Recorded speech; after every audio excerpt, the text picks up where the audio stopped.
Welcome to the AthleteChat.com radio podcast. I'm your host, Stephen Molashevsky, and I'm joined by Devonte Mathis, wide receiver out of West Virginia.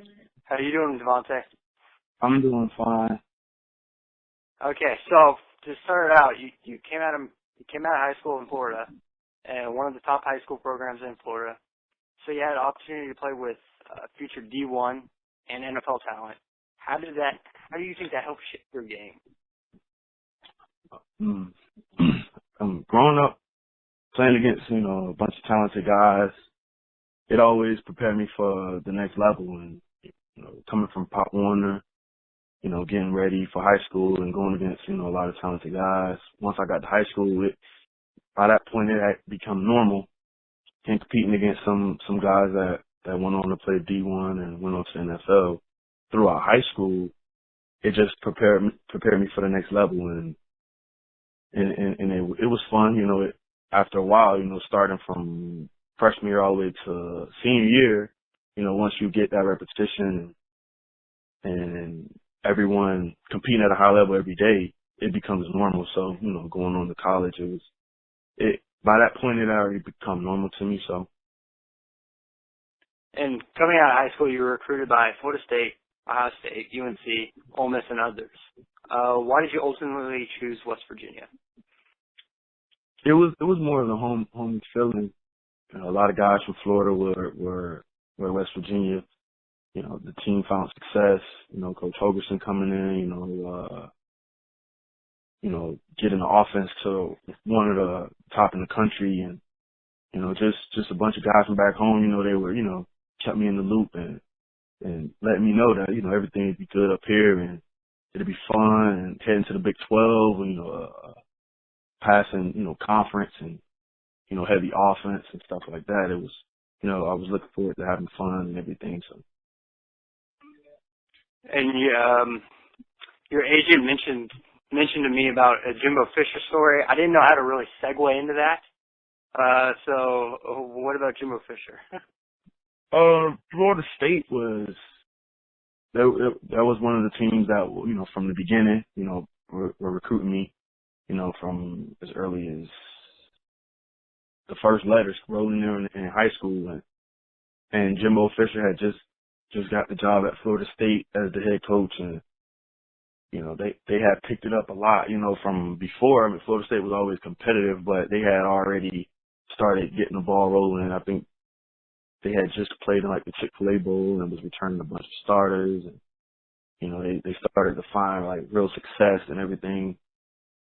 And Coach Eddie Gran was recruiting me, and I would speak to him, like every other day, if not every day. And, he would always come down and visit, me and a few other guys.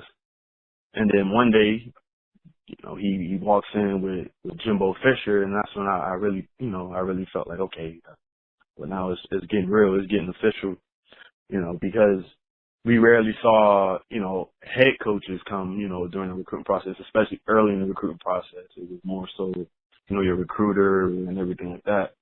So when I saw him, and that was actually my first time, really having to sit down and talk with Jimbo Fisher, before I actually started to go up to Florida State, visit and stuff like that.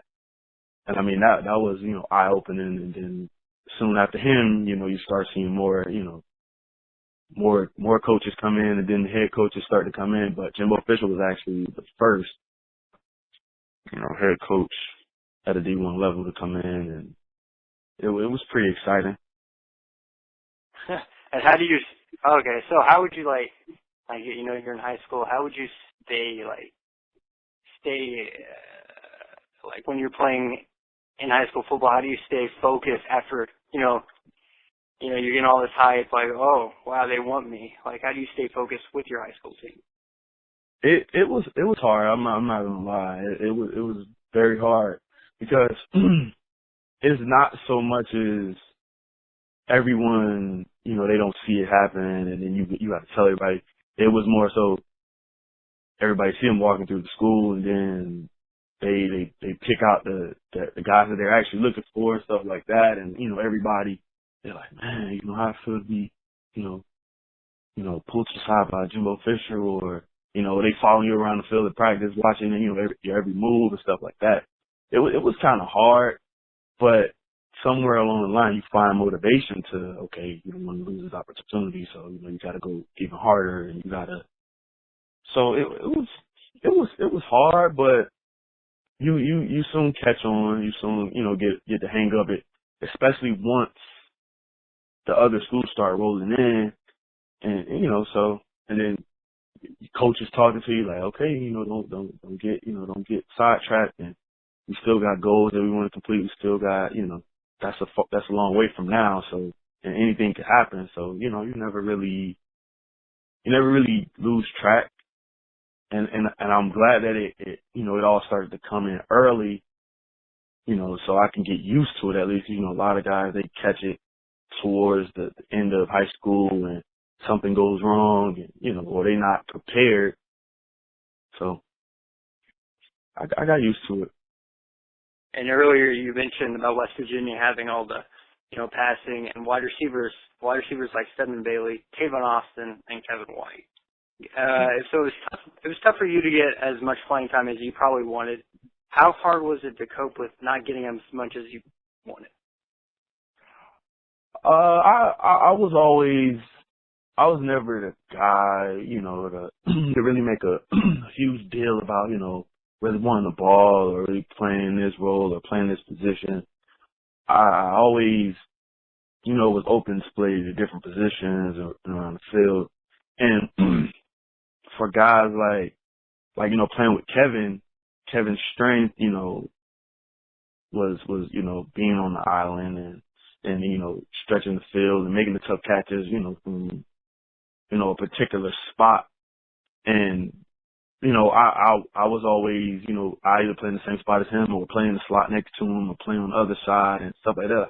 I was more, I'm not going to say versatile or anything like that, but I understood every position and that allowed me to get involved in many different ways and stuff like that. My ability to block, my ability to be able to catch the ball across the middle like Kevin and, Stedman and all those guys. So it wasn't really, I never complained. I never, pointed the finger or anything like that. But I mean, sometimes, and especially in an offense like this, the ball falls, to certain people and, once, they get rolling and, they catch fire or whatever like that, then, they become more of the focus. But it never really bothered me as much. It was times where I felt like I could have got the ball or I felt like, this would have worked and like, but, sometimes you just gotta, play your role and do what you gotta do to help the team win. And I was always that guy, even from high school and Pop One and stuff like that. So. And you seem like a positive person. How did you gain that positivity? Was it from an early age? Oh, most definitely. Me having the support and my family members always being there, friends and everything like that. That was always a major key for, my parents. And, they don't let, anybody steal your joy or, take your kindness for weakness or anything like that, but always stay positive, never, badmouth anybody, and it was always positive, feeling, especially with my family, and they always kept me going and stuff like that. So when things, would get tough and I would always have support. So I never had that excuse to use where I didn't have support in this, but I guess it started from home. And earlier you stated how you would do anything, blocking, you would even do special teams, anything to get on the field and help your team win. How do you think that separates you from others?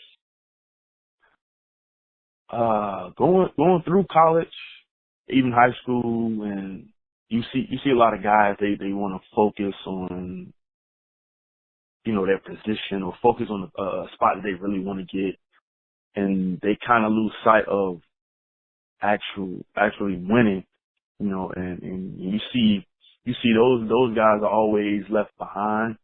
Well, I'm not gonna say always left behind, but majority of them are left behind based on them trying to focus on, a certain thing, and you have guys who are better than you at that, at that particular thing, and then now you lose your spot to, to this guy or to these, these guys, and now you have nowhere to play. You have nowhere. You try to perfect this one thing and it don't fall through.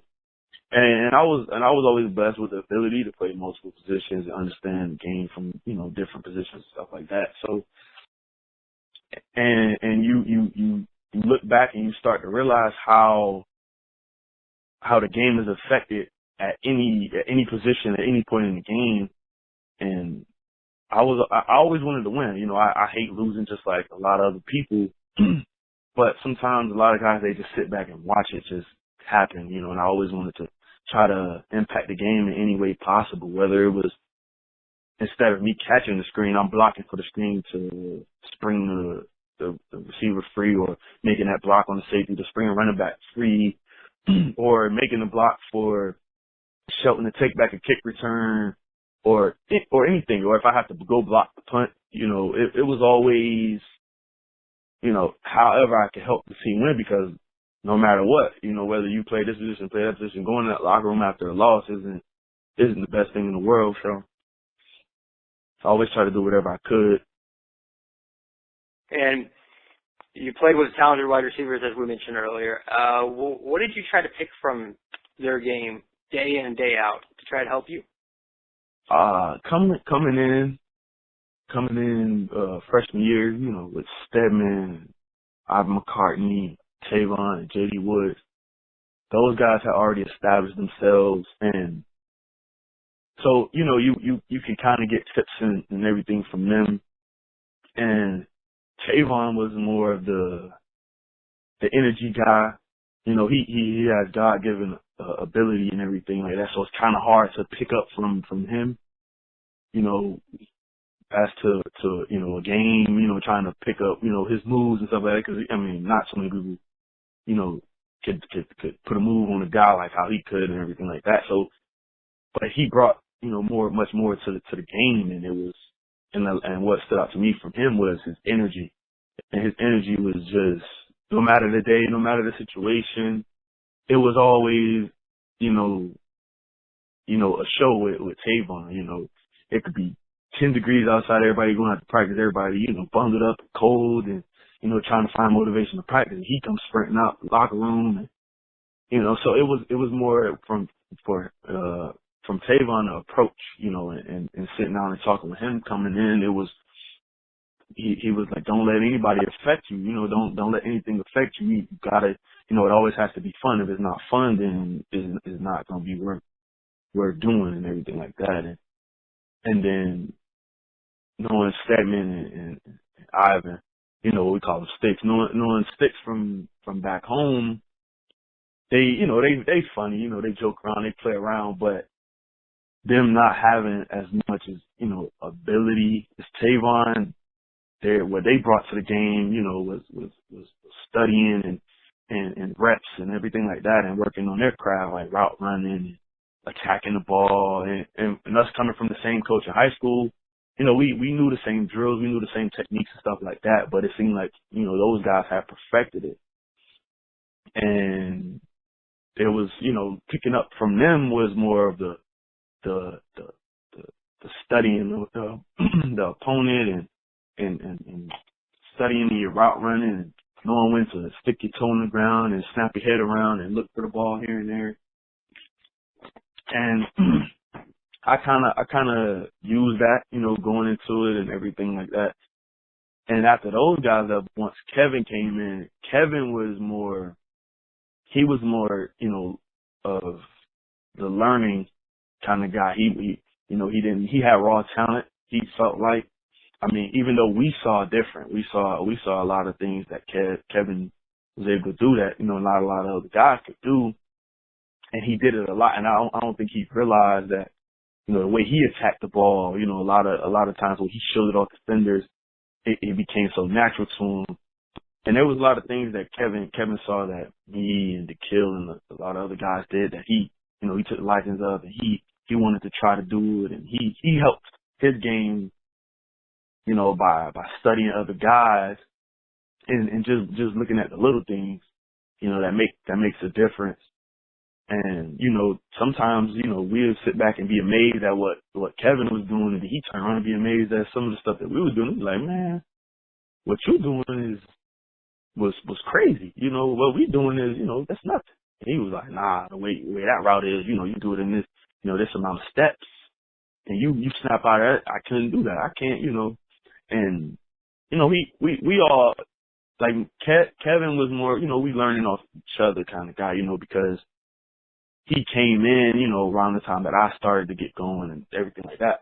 You know, as far as like Stedman and Sticks and Tavon, it was, you know, those guys were already here. They had already, you know, they had already won the Orange Bowl. They had already won 10 games. They had already put up these numbers and was breaking records and stuff like that. So with them, it was more, you know, they were just polishing up their games kind of thing. So, you know, I kind of took that in and went to studying off of those guys and things like that. So. Yeah, and ultimately looking back at West Virginia, what would you say your favorite moment playing for West Virginia was? My favorite moment?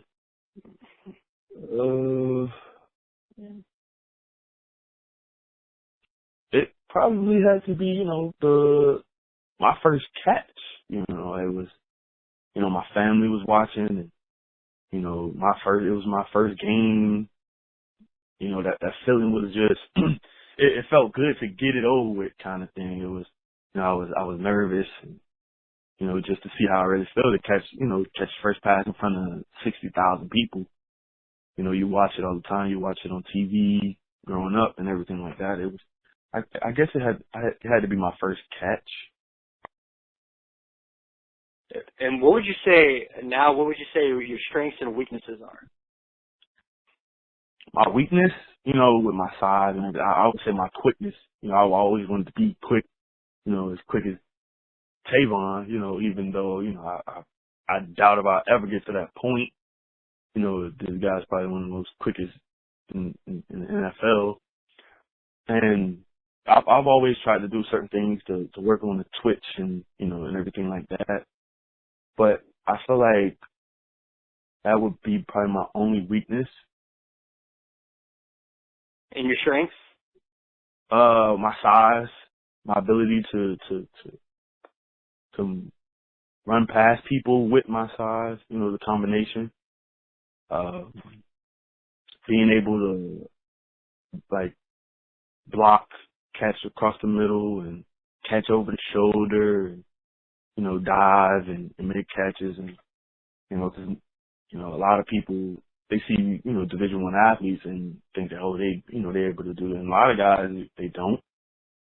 So I feel like, you know, that's my strength to be, you know, be versatile with my size and, you know, in the combination of speed and everything like that. Route running. I feel like I'm a good route runner. And your pro day is coming up soon. What have you been preparing on the most and like focusing on in your training? Initial burst. You know, I want to try to, you know, get out quick on every drill. You know, I feel like that because that's a big part of it. And listening to a lot of guys and listening to a lot of coaches, you know, that plays a huge role in a lot of things. Because, you know, a lot of guys can have top end speed, but if your reaction time is no good, then it can hurt you. And that's the, you know, last thing I want to do is not, you know, at least, you know, get out and get a good time on every drill. And so that was my main focus, you know, leading up to pro day. Cause I feel like I will do pretty well with the position drills. I feel like that will come natural, you know, cause we never really work on, you know, drills for pro day and combine stuff. You know, that's not something that we've been doing for the past 4 or 5 years in college. It's been more of a, you know, getting ready for games and getting ready for game time situations and stuff like that and working on, you know, your actual craft. So I feel like that's been my focus is more, you know, explosion and things of that sort. And when the scouts watch you on that pro day, what do you hope they take away from you, like after watching? You know that, you know, this guy may have fallen behind in the statistical categories and stuff like that, but you know they see a diamond. You know, they see something different in me and my abilities and put faith and trust in me, because we all know that the focus is going to be the guys with the numbers and the things that, but, I've seen a few guys, fall through, even without the numbers, even without, the glorious stats and everything like that.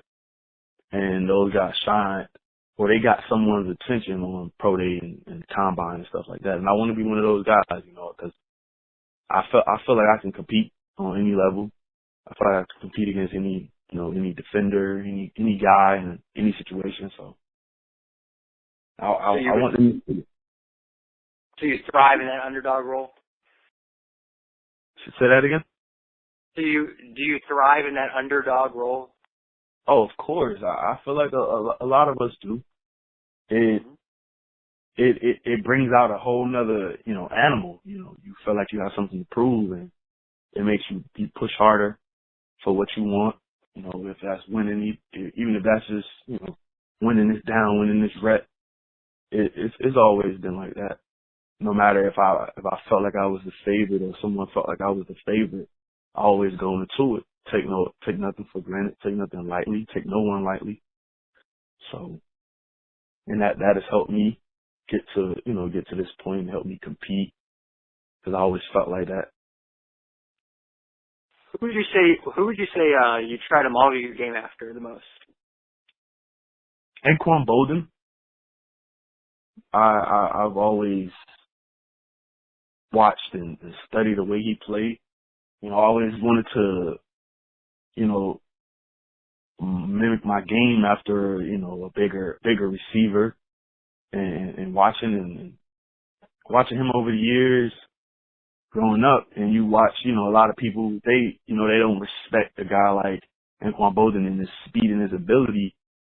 And he proved a lot of people wrong time in and time out, even as he got older and everything. And because he was consistent, with his route running and catching the ball and being strong and his, and attacking the ball and in his routes and everything like that. And even with people taking his speed, for granted, he ran by people time after time, and, then he switched it up and everything like that. And as of lately, these past few years, watching Delanie Walker, at tight end, a bigger guy, people probably take him for granted, with his size and everything like that. But look at what he do, and catching the ball across the middle and making plays out of nothing and things like that. And I always, those are always my favorite kind of receivers and, tight ends and things like that. Was the bigger guys, the guys who can make a play in any situation, any type of play that you team needs. So. Oh, so you can make a play in any type of situation. What would be your dream scenario situation? Probably Centennial Holmes, Super Bowl catch. Ooh. I mean, that when I remember sitting back watching that game, it was like, the Cardinals had, took the lead, and it seemed pretty clear that, the Steelers wanted it bad, but it seemed like that door was just closed and shut. And as Big Ben threw that pass, and Centennial Holmes caught the ball, everybody can see he caught the ball, but Eric was like, nah, he did not get that. There's no way that's a touchdown. No way he got feet down. And watching that in slow motion, it just seemed like a dream. It seemed like that's something, guys just dream of, that they play football. That's the dream scenario, to make that catch in the Super Bowl, to win the game. It was just, it was surreal to me. I still couldn't understand it, even after the Steelers had won, even after they received the trophy. I still couldn't understand. I was just shocked. It didn't seem natural. It was out of this world kind of thing. And the same thing goes for, like, the NBA and LeBron last year blocking the shot and Kyrie making the three. It was just like, come on, like, really? Like, and it seemed like it's just surreal, like, times like that, moments like that in big games. And that one, it was Centennial Holmes, that always stood out to me. Ever since that day, I just, I felt like something like that don't normally happen. It was like, no. You always want to see a big game in the Super Bowl and a great finish.